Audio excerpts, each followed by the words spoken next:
Hi, everybody. Welcome to Conductor Cues. This is my friend Charles, who you just heard about. Hello. I found that often it's really fun to do this with other people, because sometimes I just lecture a little bit, but it's really fun to do it with other people because it kind of makes me sound smarter, right? When I sort of level up the room a little bit. One of the other reasons that Charles and I really enjoy each other is we both, I would say we were both sartorially quite suave. And we also have a passion for Nike Air Jordan sneakers. So I'm wearing tonight a special David Letterman edition, and you are wearing... I'm wearing Court Purple Black. Here you go. My Court Purple wipes that are home. I'll wear those next time, maybe. Yeah, we've got to give them something to look forward to next time. Who here has seen I Pagliacci? Yeah, it's a great piece, and there's a lot to talk about with this piece and where it comes in the history of the operatic canon, and in the period that it represents, which is really, really significant in the genre. A little bit about Leoncavallo.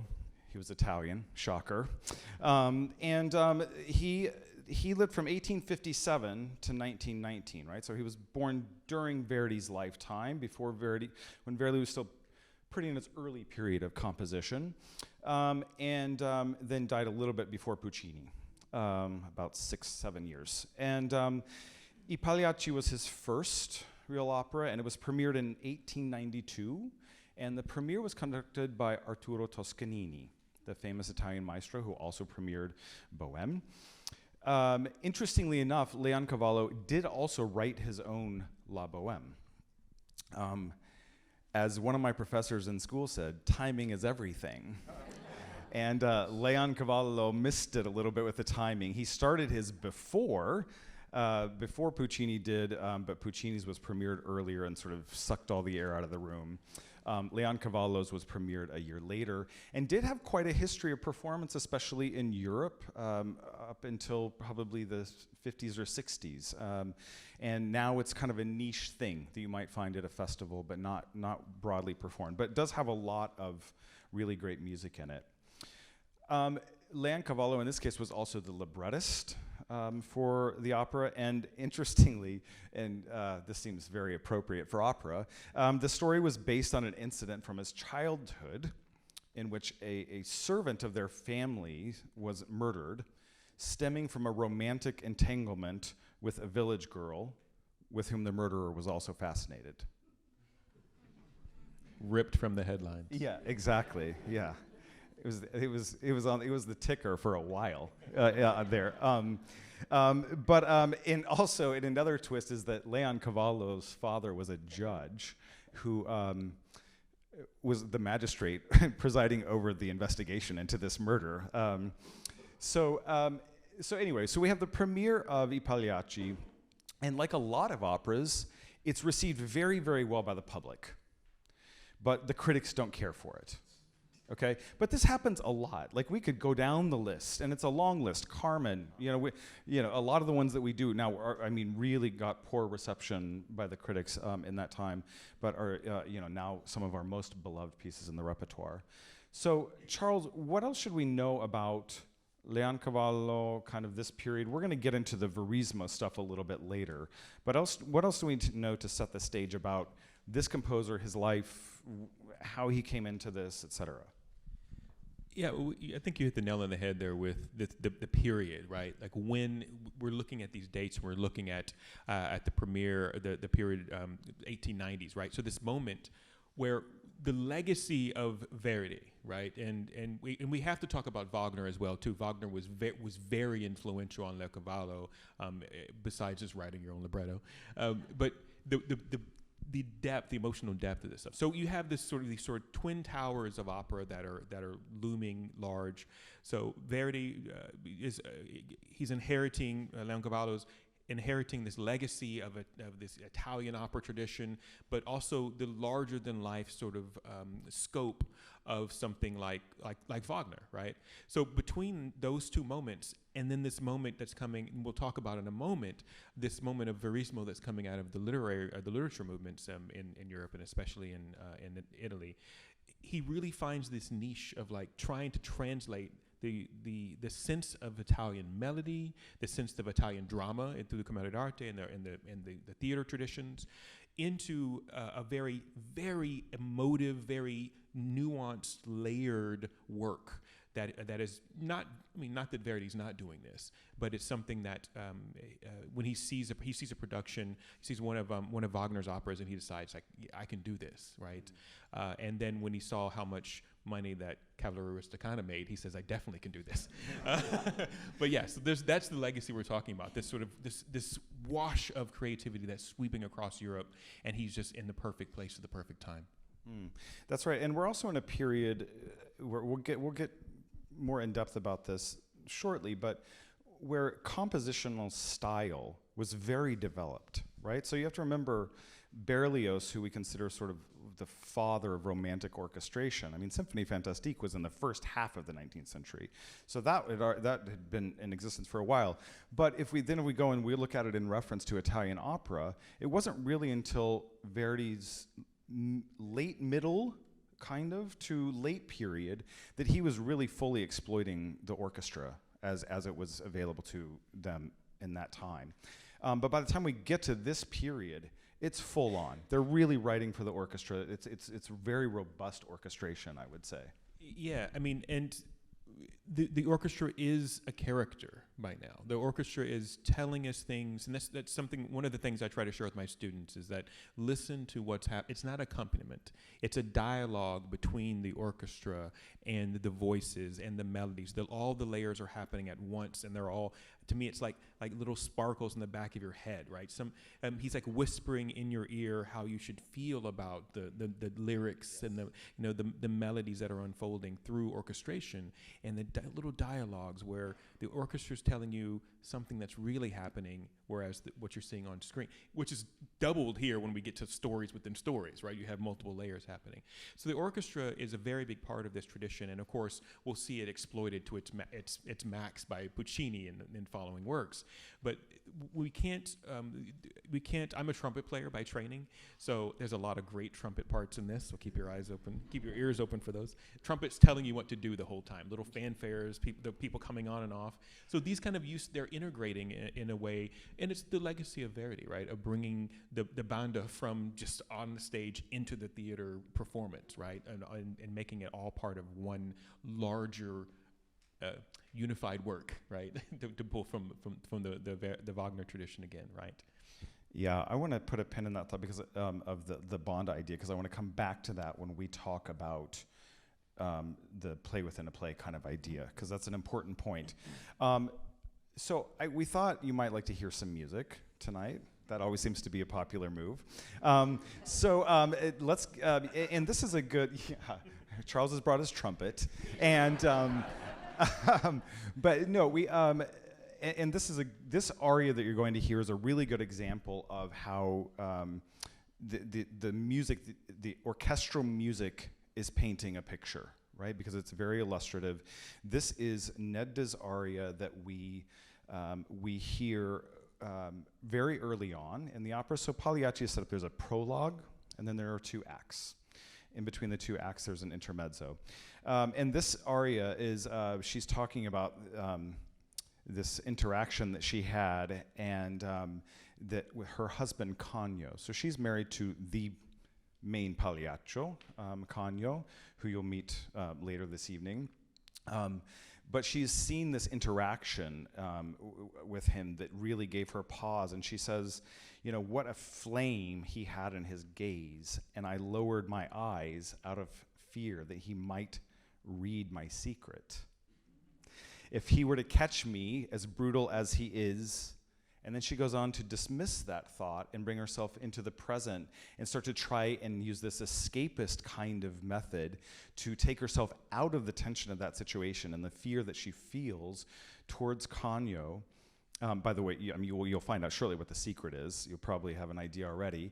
It's a he. But she takes herself out and starts relating to nature and the birds and talking about how she wants to escape and be as free as those birds are to explore beauty and her inner self and to escape the situation that she's in. So we have we have several wonderful artists with us tonight. We have a really wonderful pianist named James Maverick, he's also playing rehearsals for Pagliacci, and just a terrific pianist and collaborator. And our soprano singing Nedda, you will have heard in our production of Silent Night. She was the only soprano in Silent Night, and one of two women in a cast of a whole lot of men. And has been having a huge success. She's been living in Germany for the past several years. She made her Bayreuth Festspiel debut this summer as Freya in Das Rheingold, and has sung many leading roles at major European theaters. So please welcome Haley Clark and James Maverick.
it. feels, doesn't it? Like goosebumps and yeah.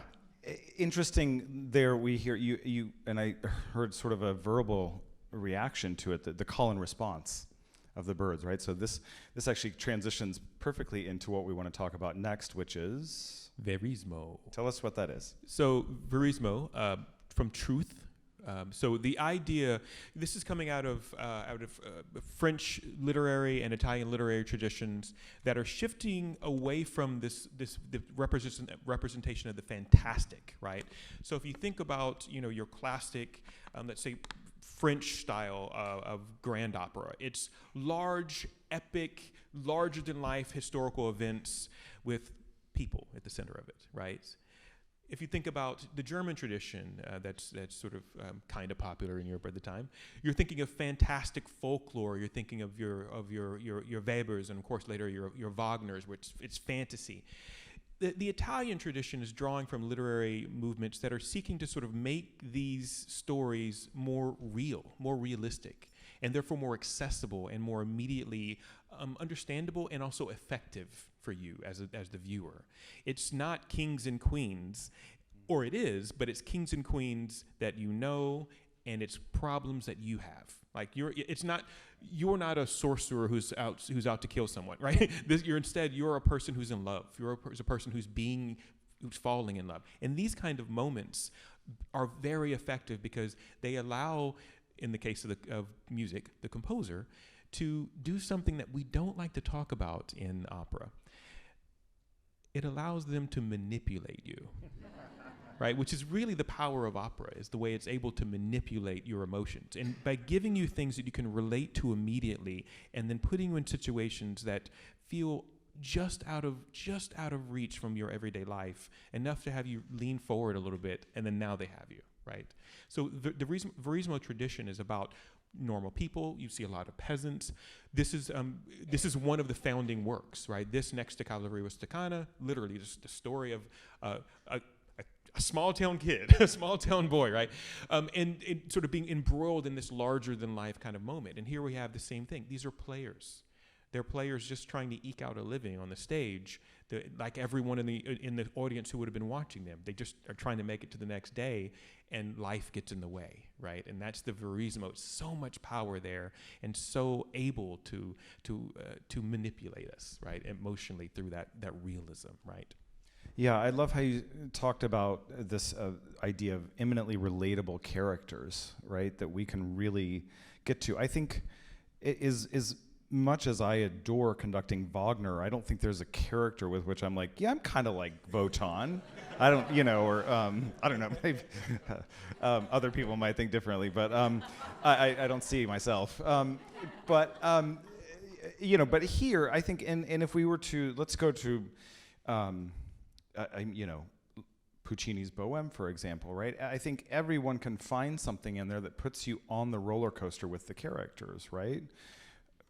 Poor students, exactly. I mean, trying to piece together a living, people who are passionate, people who just, want to spend time with the people they love. People are going to go through really, really hard times.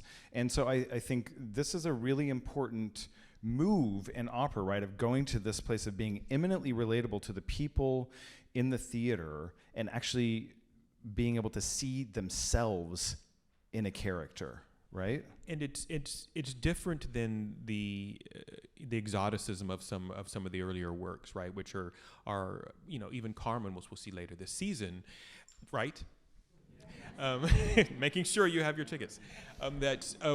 That there's a fascination there with that, and even then you do see a little bit of this idea of kind of relatable. We all want to sort of be washed away in this sort of fantastic adventure world. But here, again, Bohème is a great example too, where if you have not been a poor student, you know someone who has, right?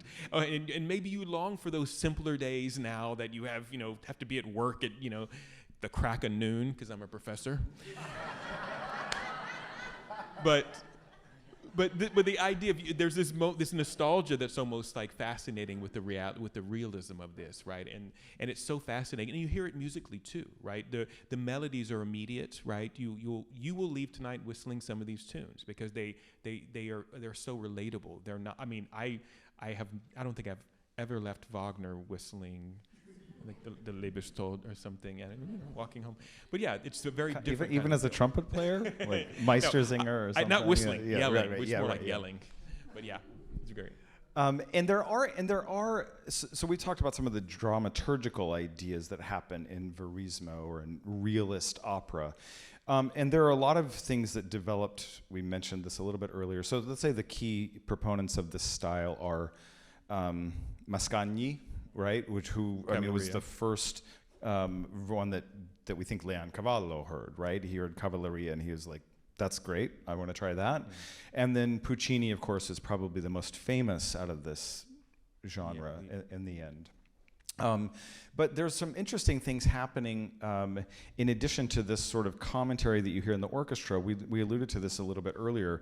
The orchestra becoming its own character. And what's really fascinating to me as a conductor, and we talk about this a lot in rehearsal, and some of you were at a conductor accused where I talked a lot about recitative. That was in the context of Mozart, right? So where there's text that's moving the story along, but is a limited in range of pitch, and is meant to just move through text. That still happens in Verismo opera. And the key to when recitative is happening in the Verismo style of opera is when you hear the orchestra playing a beautiful melody, or something with emotional tension to it, I should say. And then the singers are singing around maybe one pitch or within the range of a third or something like that. That's recitative, right? So that's the composer, because here we're also dealing with operas that are through composed, right? So these are, there is a spot after the end of that aria to applaud. Most of the rest of everything goes all the way through, right? You remember seeing La Boheme, and at the end of Musetta's Waltz in Act 2, everybody wants to applaud, and Puccini's like, nope, we're going on, right? And so it's the same. So these are through composed operas. It's not like even Verdi where, they're pretty clear structures that happen and that are kind of developed throughout and pieced together so that the piece has dramatic propulsion, but there are clear delineations between where you are. In this through composed style, we're just moving through the drama, and so that also requires the composer at certain points to be able to move through text with the orchestra's assistance to keep the dramatic momentum and tension of the piece going. I always think of another thing that's interesting is that there's a lot more vocal doubling in the orchestra, right? In Verismo, which does create a problem for me sometimes, just because of making sure that the orchestra is not covering a singer whom they are directly doubling. I've never really thought a whole lot about why that is, though. I think a lot of it is this sense of how much work the melodies are doing in Verismo. That they are the accessibility. Again, we talked about that. One of the things that the late Verdi style, which musically propulses us into this, is the sense of you hear a tune for the first time and it automatically sounds familiar. Right? It has that. It feels like, oh, I know this tune from somewhere. Well, you know it from right now. but that sense of it. And so the soaring melodies, you'll hear a lot of this in I'm on the piano tonight, but you'll hear a lot of this in especially middle voices and so the horns and the second violins and stuff will sort of carry these little middle voice, maybe an octave or sometimes two below. And they're just providing a little bit of padding. If you think about it, I think about it as bold-facing those melodies, right? Just giving you a little bit of highlighting for, this is important, this is something to recall. So then later on, when you recall it, and this is the Wagner, the what we call the leitmotif, when you recall it again, sometimes ironically, right, that melody's back, the love melody comes back at not a love time. How about that? No spoilers. Right. Yeah. And it's like, remember this? Then that doubling is very important to sort of keep us in these moments, I think. And it's a beautiful, again, the orchestration, the use of the orchestra in this period, I think, especially in opera, it's an art form, of course it is, but it's more like artisan. It's a craft that they know exactly how to do, and I think that's a bold-faced thing. It's a thing of really trying to draw attention to these moments that are so immediate. Yeah, I like the way you think about that, and it reminds me just of the way also that melodic line moves in Verismo opera is, for me, there's a distinctively different quality to what I would call the bloom in the line, right? And so I think what you hear even in this first aria, and then you'll hear throughout the rest of the evening, is that when the line moves up, and we talk about this a lot with voices, right? About how they sort of reach this point where they really blossom, and right when you think that it might not go any further, all of a sudden they open it up and it just soars. Which to me is one of the most magical things about singing, is that they're able to do that over a very large orchestra. But I feel like in Verismo, this is we went from, let's say, Verdi, and even Wagner doesn't necessarily have that sort of lyric quality that opens the top of a line, would you say? Yeah, I mean, when we're thinking about we're thinking about Verdi and Wagner, we're thinking a lot about the musical content. We're thinking, to be quite fair, more about singers and the voice in that way, versus, I mean, as a tool, versus as a thing in itself to be appreciated. And again, that's the legacy of something like bel canto, right? We're focusing on the voice. Now through Verdi, that has been integrated into. It's got to be about the voice, but it's got to serve the character too. It's got to serve the drama in a way that's more immediate. And those moments, and again, I like the idea of the bloom, because it is like this moment where like the flowers reaching towards, and then at the last moment there's like an opening, and the colors are my favorite part. Any synesthetes out there? Like the idea of hearing these colors and how they change, and listening to the beautiful voices that we hear tonight and how they're using color. And a lot of that is written into the positioning of the voice, where the voice is set in the relative to the orchestra. And I think in particular in this work, it's a very powerful use of the voice, because when you're listening to, especially a male voice, the not to get nerdy, but if you want to take notes, feel free. That the where the voice is sitting, it sets just right where the overtone series of the voice of the male voice and the female voice, which will be in different places, will cut through the orchestra, right? So it's right in this sweet spot. My physicists out here can back me up. It's a sweet spot where the overtone series will cut through, so you can hear the voice. And in moments in this, and one particular we'll hear at the end, he plays with that moment where the voice kind of gets buried a little bit, but then there's a half-step turn where the color opens up, and he's kind of weaving through, and he's weaving through, so the voice is kind of almost drowning until finally it blossoms out, because, not to spoil anything, this is a moment of struggle for this character, and you hear it in the writing for the voice and the use of the orchestra in these ways. Again, sorry, getting a little...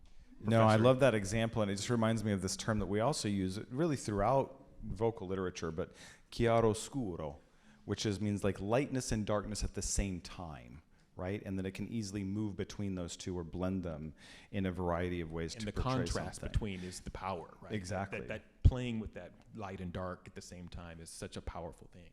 Absolutely. We're going to hear a little bit more music. This is a duet. So we talked that Ned might have a secret. Well, his name is Silvio. And so, just so if you, so the prologue of Pagliacci that you will not hear tonight is one of the biggest scenas written for baritone in the repertoire. Tonio, well, he's not Tonio yet. He's the prologue. Is standing in front of the curtain and sings this giant scena with the orchestra that's just a tour de force, just to start off the evening, talking about how everybody is flesh and blood in this mortal world. And then we go into Act 1, and this is where we meet the circus coming to town, right? So we have these people. Our production is placed generally in the Depression era. So you'll notice that a lot of colors and things are very muted when you first start to see it. And then as the circus comes to town, everything brightens. So they bring color to the scene, and everything starts to get richer because this is something, a source of entertainment and of joy for the people. And so we start to meet these characters, and Nedda, now we don't really have enough information to know whether they've been through this town before, and Silvio's kind of the guy, He's been in the scene for a while, or maybe they've been there for a few days, and they have a thing going on. What we do know is that Nedda was found. I was going to use rescued.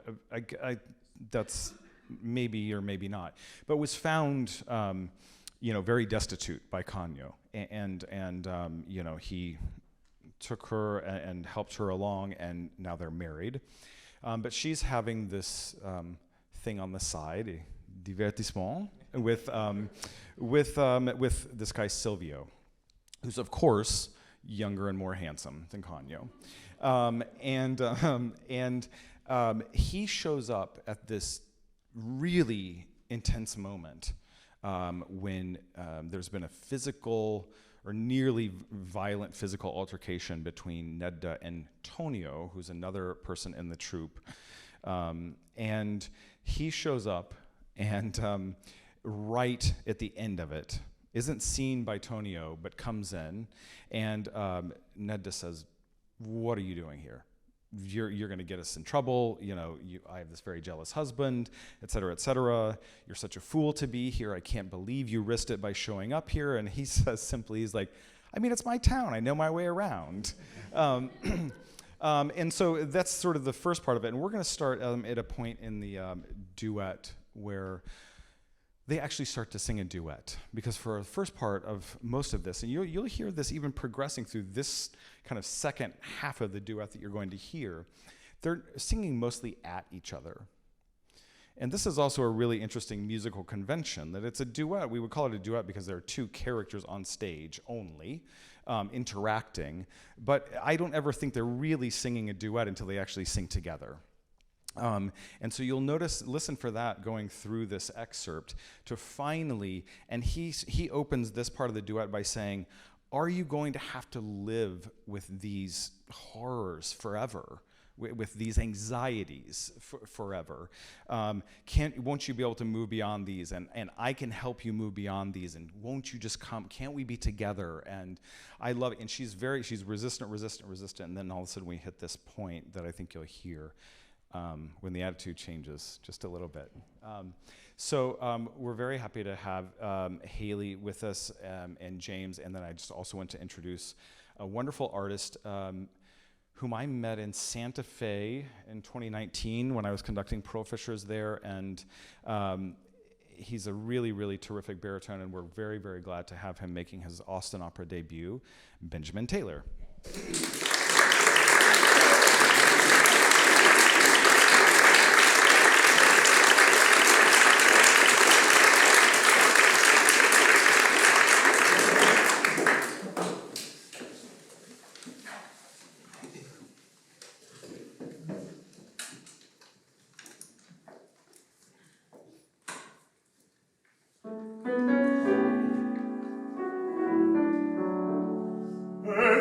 Ne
Hey!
wish I could do that. Yeah.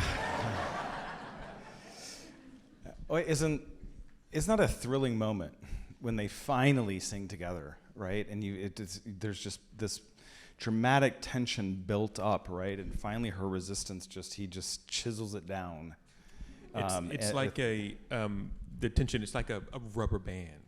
And you pull it, and you pull it, and you pull it, and then something's got to give. Either it's got to snap, that's us, or it's got to snap back. And when they snap back together at that moment, it's so satisfying. And it just dramatically, musically, performance-wise, it just all clicks. Yeah, it's very cathartic. It really keeps us on that emotional jungle gym, right, of good opera. This is one of those moments, if you leave now, it's a happy ending. So. Yeah. Look for those for in some. opera. Yeah. For some. Yeah. Okay, we're going to go a few minutes over tonight because we still want to talk about one important element here. Then we've got another good tune for you. So this is something that is a convention that is used, really broadly in literature, other media, and this is what the French call mise abîme, which is placed in an abyss, which we would call now as play within a play. But the idea of this sort of coming through literature writ large is that you have the ability for infinite recurring, right? So for example, if you think of you're standing with a mirror in front of you and a mirror behind you, right, the infinite quality that starts to bring visually. This is the same kind of idea, but adapted into literature. So there are many things for Edgar Allan Poe, The Fall of the House of Usher is a play within a play. This guy Shakespeare wrote a couple. Hamlet, A Midsummer Night's Dream, are that were both turned into operas. Strauss's Ariadne auf Naxos is a play within a play, with another play shoved in there. That's right, exactly. A play within a play where they're talking about a play that then happens. Yeah, and so this is a case of that. So we have this in Pagliacci, and this is Act 2, right?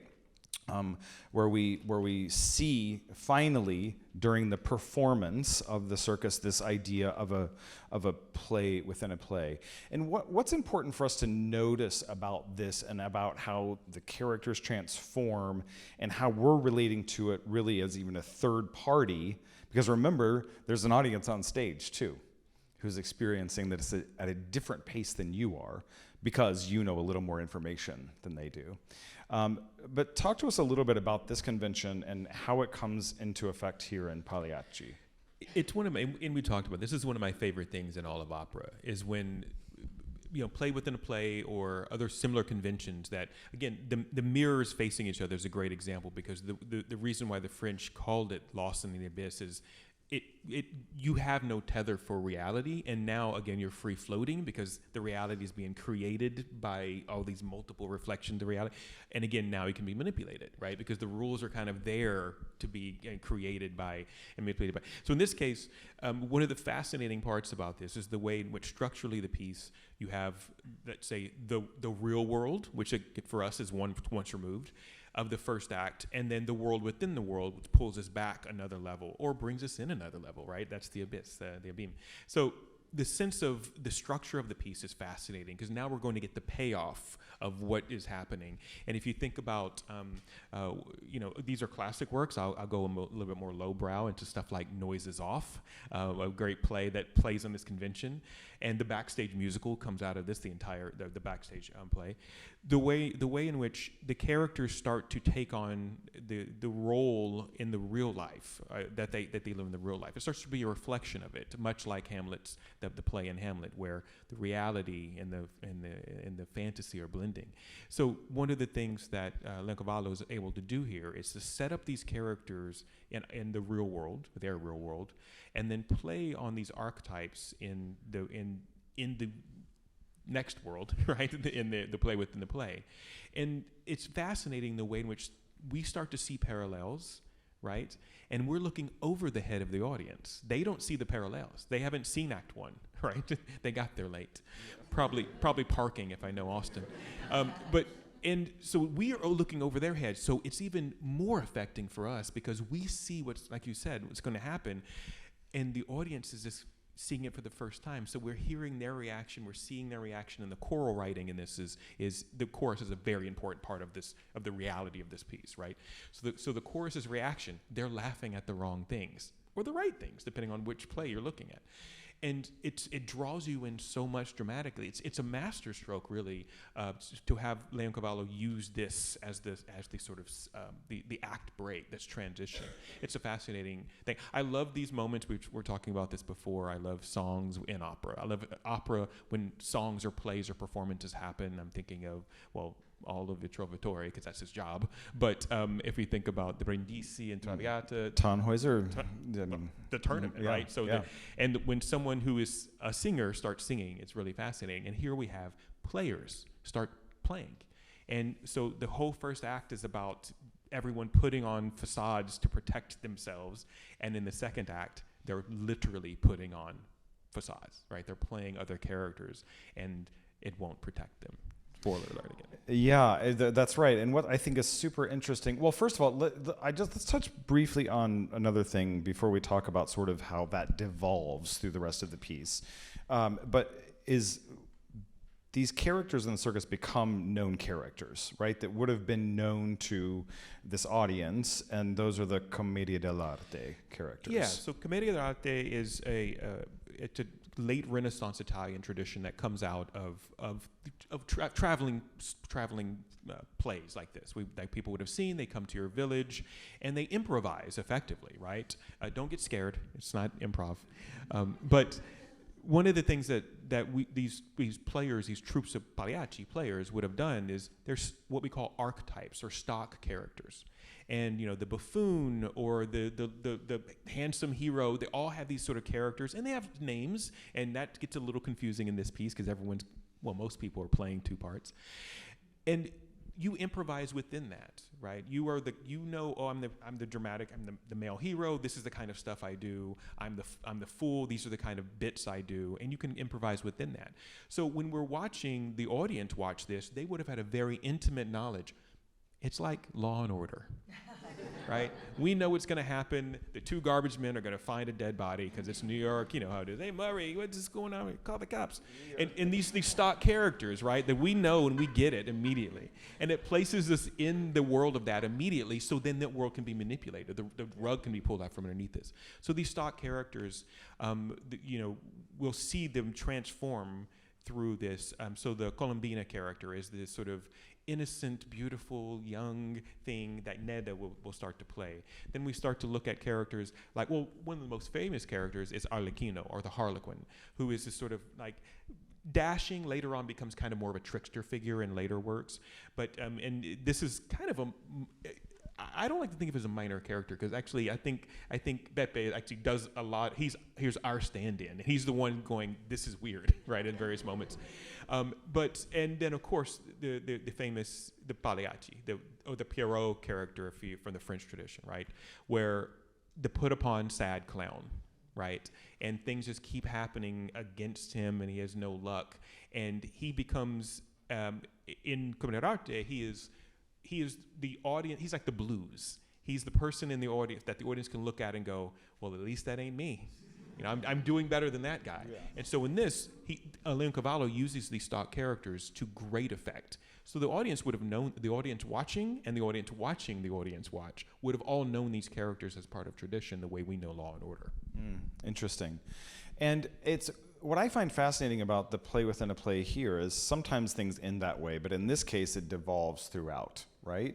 Because we start to blend these worlds. All of a sudden the play within the play starts to disappear, and everyone's in a different state of this collapse, right? And it's really, you were talking about the choral writing, it's really funny because at this point Canio has figured out that something is going on, and he's very angry, and he's has suspicions. This is on stage during the performance. This is on stage during their performance, and so things start happening that start to make everyone feel uneasy. And it's really interesting, even in the chorus, there's this point where something happens and things start to get weird, and the women of the chorus say, this doesn't seem right. Like something's really off here. And the men's response is, hey, quiet down in front so we can hear the story. So it's how, everybody's sort of in this different in this different state through until the very, very end. Really, the last 2 minutes, 90 seconds, something like that. And this is all started though by Canio, and really it started for him. Would you say almost before it begins? Because we're going to talk about the end of Act 1 with Canio. He's faced with, Canio is in the structure of the piece, he's the one who will carry us from the real world into the play, right? And he does this, again, by putting on his makeup, right? Donning his facade. And it's a metaphor, and it's also a dramatic device to sort of transition for us. And at that moment, he's already trying to convince himself, right, that I have to keep this facade on. Well, when the facade falls, it's in the middle of the performance, and he starts to, he's observing things that remind him of other things. That, again, I'm trying not to spoil. I know we have a lot of upper fans here, but the sense of this is these moments where, particular the characters, the names become important, where we will refer to Neda by her name, not her character name. And she's insistent, oh, do you, no, but don't you mean this? And again, I'm thinking of bad improv, or no, isn't this the funny thing you want to say?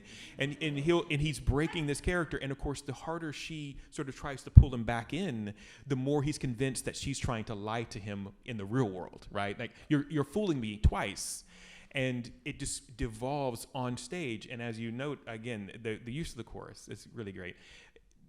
That pull between them is us.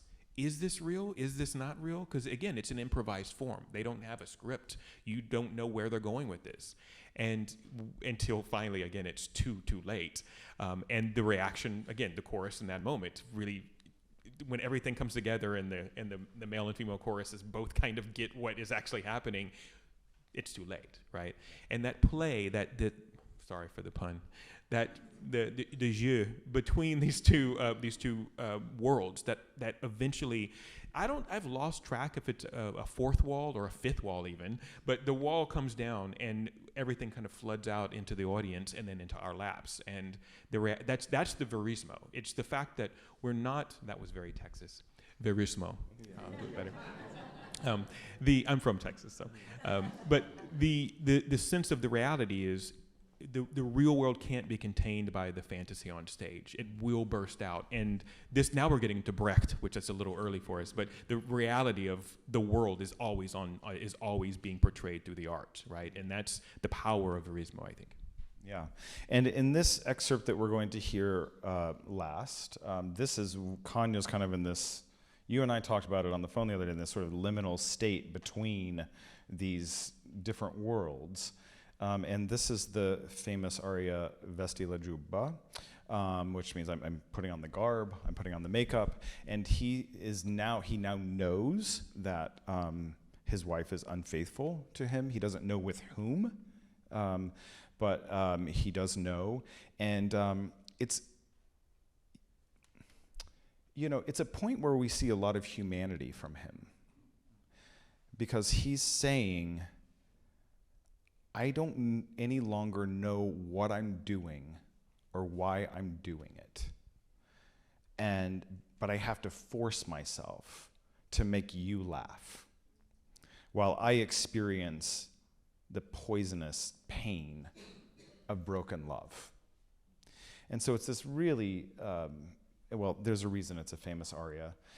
And we're really fortunate to have a spectacular tenor with us, John Burton, who was last in Austin for Aria Neaf Naxos, singing the role of Bacchus, and then was scheduled to return to sing Calaf in Turandot, which was the production in April of 2020 that went away for reasons we all know.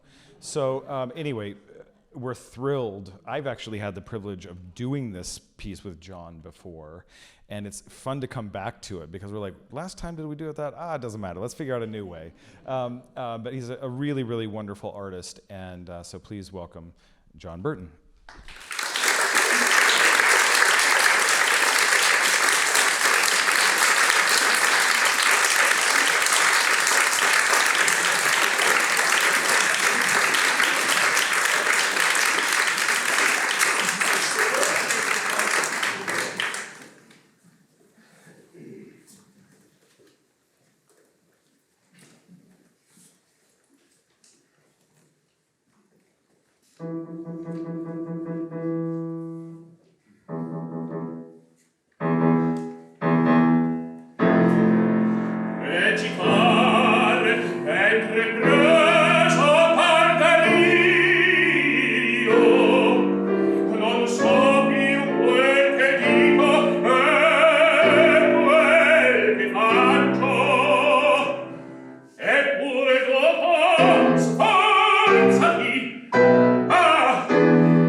As my granddad would say, well, that dog will hunt. No, so I mean, we are so privileged to have such world-class artists in Austin who are coming to contribute their talents to us. And so I want to encourage you to make sure you're there and make sure that other people that you know are there, because remember, these happen once. Yeah. Anything that you can stream again. Anything, that you can press play on or stop on, you can do again.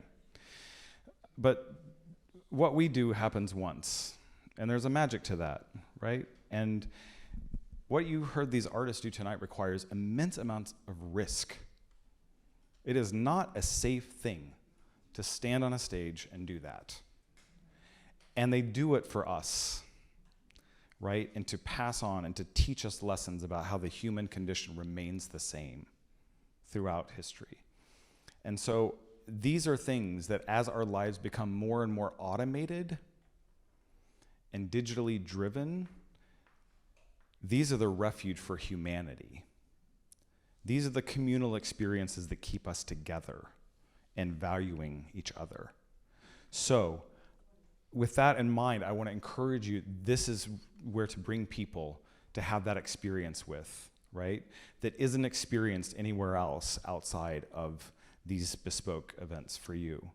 So, are there any, we have time for 2 questions. If there are any questions, I'm also happy to sail off of that and leave it. Anybody have a quick yes?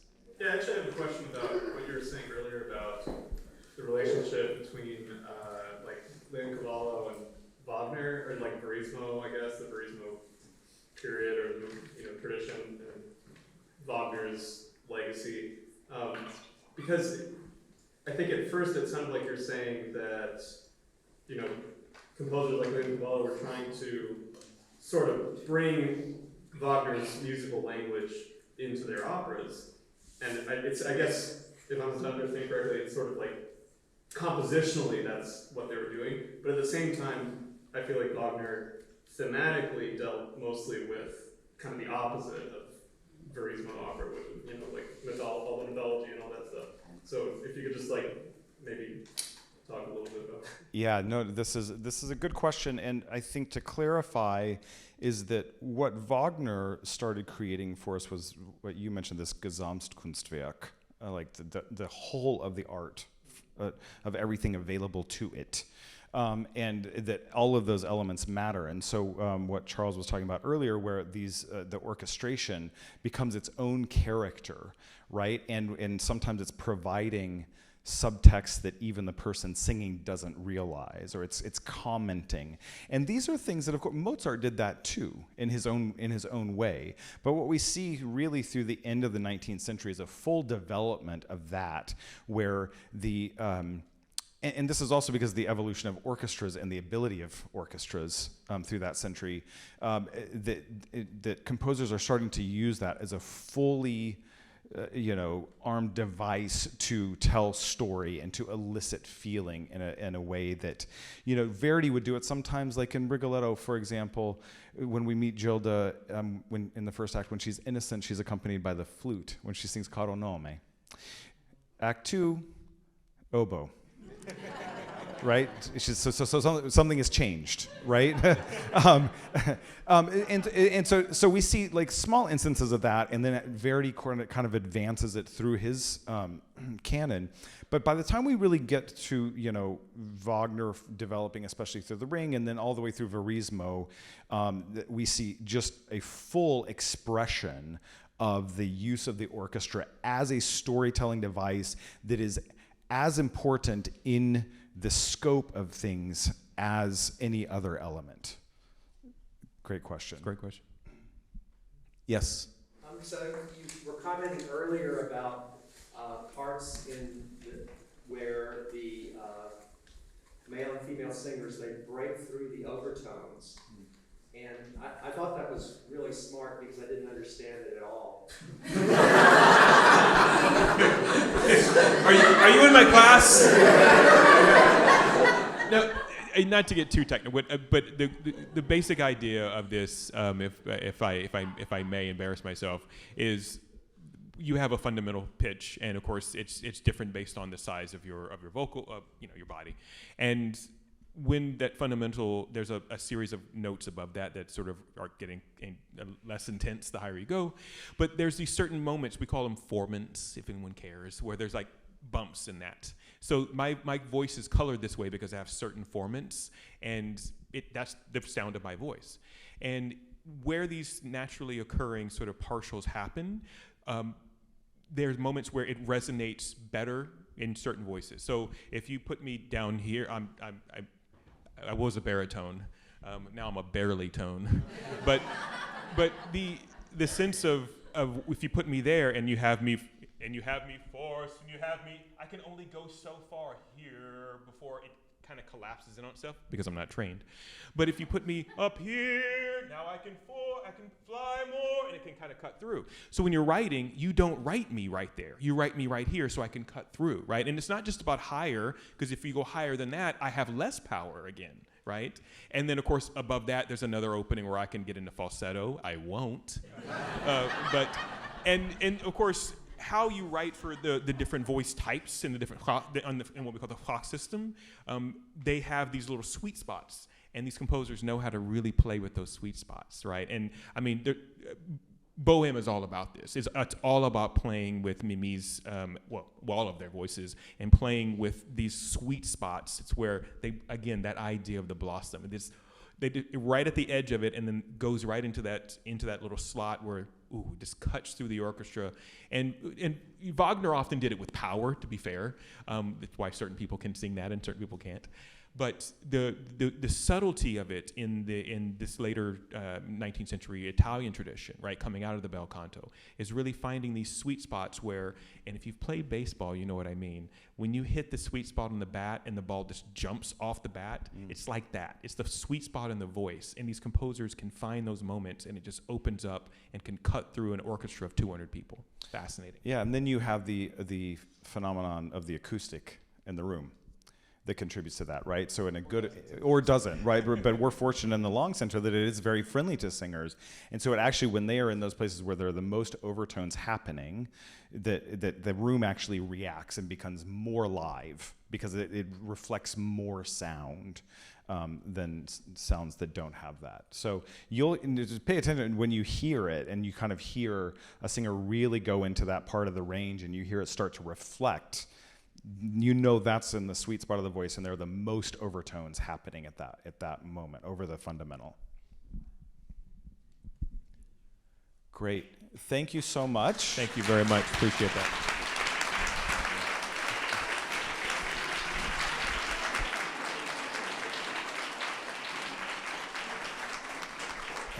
We'll see you at Pagliacci, if not out there sooner. Okay. All right. Bye. Thanks, everybody.